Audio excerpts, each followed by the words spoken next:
Kakaiba ang ginawang pag-alala sa mga yumaong mahal sa buhay sa isang sementeryo sa Laguna.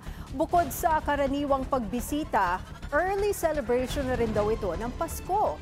Ang detalye sa Agenda Weekend Report ni Lyja Bonzo, live mula sa Biñan, Laguna. Lyja, go ahead.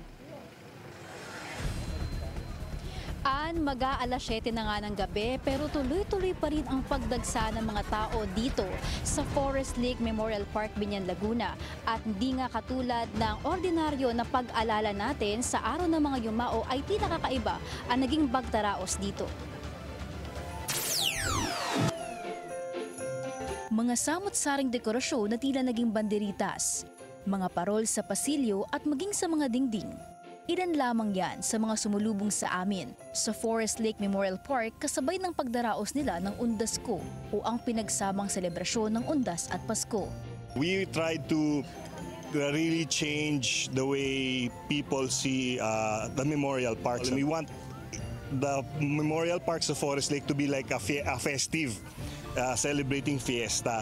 Kaya bukod sa misa sa umaga, nagsagawa rin sila ng iba't ibang aktibidad para sa mga dumalaw, kagaya ng trick or treat, face painting at meron ding pizza eating contest.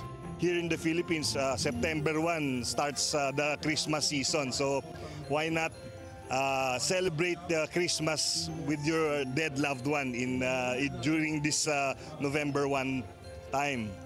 Remembering our loved ones with Christmas in mind.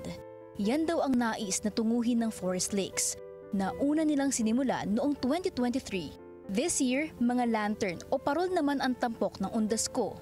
Kaya naman pati mga musileo ay hinikayat nilang magsabit ng mga pampaskong dekorasyon.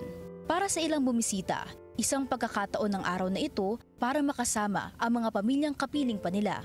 Kagaya ni Josephine, na bagaman nakabisita na kahapon ay bumalik ulit ngayong araw para makasabay ang pagbisita ng ibang kamag-anak sa mga yumao niyang magulang. Minsan masaya din gawa ng kasama mo yung family mo. Kasi laging busy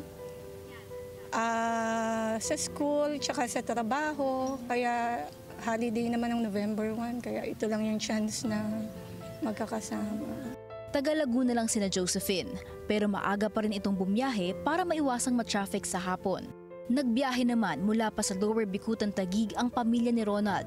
At bago pa mag-alas 7 ng umaga ay nandito na. Yung nakakasama kami magkakapatid, tsaka yung mga pinsan ko, nakakasama kami. Tsaka naipapasyal din namin. Nakagala siya. Sa pagbisita sa Memorial Park, paalala ng pamahalaan, bawal magdala ng deadly weapons at liquors at maging mapagpasensya sakaling bumigat ang daloy ng mga sasakyan sa loob at labas ng Memorial Park. Sa kasalukuyan ay nakapagtalanan ng halos 9,000 na visitors ang Forest Lake as of 6 p.m. At ayon sa pamahalaan ng Memorial Park na ito ay 35,000 daw ang foot traffic na average nila kada undas at ito rin ang tinatanong nila for this year.